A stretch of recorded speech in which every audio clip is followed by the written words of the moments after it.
Hi, this is Alan Beanstock on this lovely day. I'm going to talk about the lark in the clear air, which this is slow air, and there's so much back history, backstory about it. And it's a lovely day, and I actually find in this front room I've got more acoustics. I've got the back door open as well, so the sound sort of wafts through. But going back to this lovely tune, well, I play it in D major, and I think some people play it in G. There's so many different arrangements of it over the years, choral arrangements, part harmony, and people learn it at school and don't realise, have we ever heard that before? And I think, but it's one of these haunting melodies, and I first heard it, I think I was, because I'm a Martin Haynes fan of Dennis Cahill, and I think a lot of people are. I was just going, looking through his videos and things, and I came across this. I think didn't start at the beginning. All I could hear was this haunting C sharp going to a D, sort of like this.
Then it goes into Cahill from Solace, which I didn't pick up very well. But and I looked at this video, and it's all got this sort of pinky purple sort of a fade on the of a studio. Well, I don't think it's a stage. It was recorded in 2016 when I was actually in Ireland then. I think it was about the same time when I was in Ireland. So I was doing it. I was based in Waterford, and then I moved up to Galway, Limerick, County Galway, and then up to County Clare. Stayed in Ennis, went for the Flower and everything up there, and doing lots of sessions and lots of playing, and met up with friends and things like that. Very good, very good. And just motoring around Ireland. It's a beautiful place, but the thing is with Martin Haynes, he doesn't announce tunes, or very unintelligibly announce what the tunes actually are, and then and then you think you're wondering, where's he get the tunes from? Where are they coming from? And then I think with this recording, all it says, imagining home, and then I think, well, what's this imagining home thing? Well, apparently it was a festival called Imagining Home, so it's a strange tune to choose, I would say. But with that particular recording, obviously starting on the C sharp going to a D, it's the actual tune starts on an A.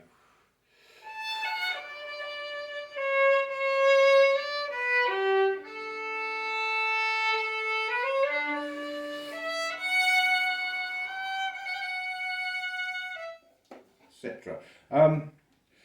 So it bears in mind that it didn't record it from the beginning, so obviously someone was recording when he'd already started, and nobody knows how many times he actually played it through. Well, he just played it through the once, because it was a slow air and it's freely played. Because often when he does these sets, starts with slow air, in free time, there's no indication it hasn't got a beat. He doesn't start tapping his feet until he gets into the next tune, which is the G.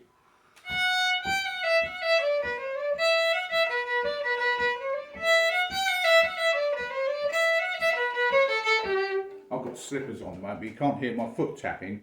But he's got two feet that with the one playing the but I don't know how he does it on the jig. He don't do it 1 foot because you've got 2 beats and a bar. But if he was doing a reel or a hornpipe, he would be doing the beat and the subdivide, a beat with the other foot. So he'd be doing something like this sort of rhythm.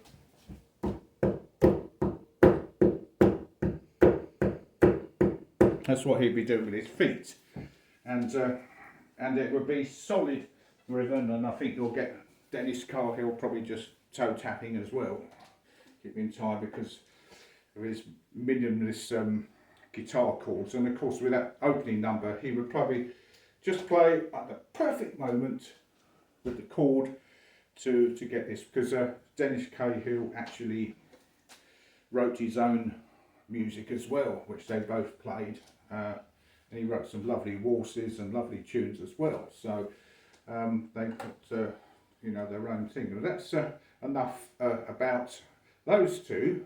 But that is what caught my attention to this tune was that little video clip on YouTube, and then I was looking it up, and then I couldn't for the life of me think what this tune was. I kept hearing it in my mind. I think, where's that come from? And then at my Zoom meeting, somebody played it. I said, Lark in the clear air. I said, yeah, well, that's it. That's the tune that I've been searching for, because I'm an unsuccessful composer because I'm so scared of being done for copyright. I don't want to publish any of my music because I try and do traditional, but the copyright situation, especially on pop music, is very unpleasant, and it really kills people's would-be composers from their creativity. But that's another argument. But so I stay for everything, but I get these haunting tunes in my mind. I do where they're coming from, where's it coming from, and of course it's only till recently I've looked this tune up, and believe it or not, this tune is very, very old, because I've played Lacrime by John Dowland.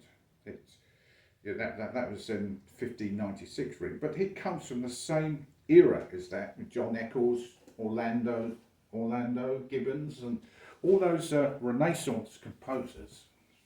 They wrote such lovely, heartfelt tunes, which have lasted all those years. And this particular tune, it's got an unknown composer, because being strictly traditional, you don't know who actually composed it. It's been passed on generations.